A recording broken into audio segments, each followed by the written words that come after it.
Have you ever stopped to think about how nature just figures things out? It seems to solve the same big problems over and over again, but with these surprisingly similar, really elegant solutions. Well, today, we're going to pull back the curtain on one of these hidden gems, a universal design principle that you can find everywhere, from the roots of a giant tree all the way to the deepest parts of your own lungs. Let's dive in and see this biological blueprint for ourselves. I mean, seriously, how does it all work? How does the air you're breathing right now actually power your body? Or how does a tree get water from the ground all the way up to its highest leaves? It all boils down to one fundamental challenge that every complex living thing has to solve. How do you efficiently get stuff from the outside world in and get the stuff from the inside out? It's like this constant biological marketplace happening every second of every day. And this, folks, brings us to what biologists call the exchange problem. It's this universal hurdle of moving the essentials. We're talking gases, nutrients, water, across a surface. You know, for a tiny, single-celled organism, it's a piece of cake. Its whole body is a surface. But for something big and complex like you or a tree, you can't just absorb everything through your skin. Nope. You need specialized hardware, these dedicated surfaces that are designed for one thing and one thing only, maximum efficiency. And this isn't just for convenience. It is literally a matter of survival. So to really wrap our heads around this brilliant design, let's start with a perfect example that we all carry around with us every day, our lungs. First off, the lung isn't just some empty bag. Oh no, it is an incredibly complex branching structure. Think of it like a tree. Your windpipe, the trachea, is the trunk. It splits into bronchi, which are like the main branches, and those split again and again and again into these tinier bronchioles, finally ending in millions of these microscopic little air sacs called alveoli. And that is where the real magic happens. And if we zoom right into these alveoli, we find they follow four beautifully simple yet super powerful rules. First, a gigantic surface area, and I mean huge. If you could actually spread out all your alveoli, they'd cover an entire tennis court. No joke. Second, their walls are incredibly thin. We're talking just one cell thick to make the journey for oxygen as short as possible. Third, good ventilation from you breathing, which keeps that fresh, oxygen-rich air coming in. And fourth, a really good blood supply to immediately grab that oxygen and whisk it away to the rest of your body.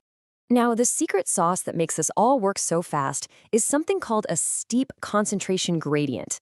The best way to think about it is like a waterfall. To keep that water flowing powerfully, you need a constant supply of water at the top, and you need it to be carried away quickly at the bottom. It's the same thing here. Ventilation is the constant supply of oxygen at the top, and the blood supply is what quickly carries it away at the bottom. This creates a really steep drop, causing oxygen to just flood from your lungs into your blood.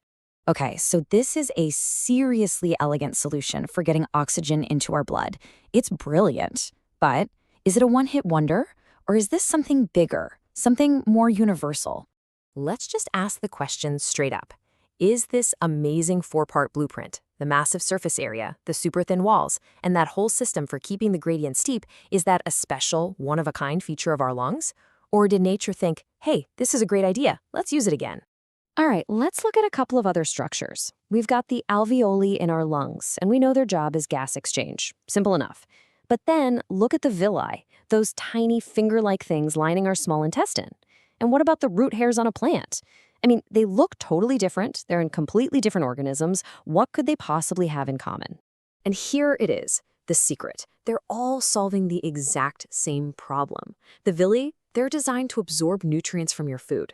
The root hairs, they're built to absorb water and minerals from the soil. So you've got different jobs, different organisms, but they're all using the exact same architectural toolkit to get the job done as efficiently as possible.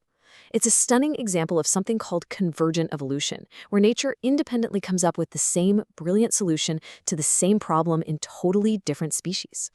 And that right there brings us to the big takeaway.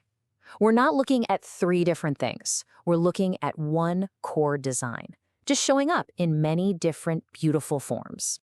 Just look at this. When you put them side by side, the pattern is just undeniable. All three have a massive surface area. And get this, the surface area of your intestines is also about the size of a tennis court. All three have those incredibly thin one-cell thick walls, and all three have a clever mechanism to maintain that steep concentration gradient. It's the same winning formula every single time. This quote just nails it. This is the aha moment of this whole thing. It's not about memorizing three separate, complicated systems. It's about understanding one elegant, reusable blueprint. The moment you get the principles for how your lungs work, you instantly understand the core strategy behind how your intestines work and how a plant's roots work. It's that simple. And what's so cool is that this blueprint is incredibly versatile. It doesn't just work for diffusion, like oxygen moving around. It's the same basic design that powers active transport, when your body needs to pull in nutrients, and osmosis, when a plant needs to draw in water. It's basically nature's multi-tool for getting things from point A to point B. So, the next time you take a deep breath, or eat a meal, or even just look at a tree, you'll know. You can see this beautiful, incredibly efficient pattern at work, hiding in plain sight. And it leaves us with one last thought. If evolution repeats this brilliant idea for transport, where else are its best ideas hiding?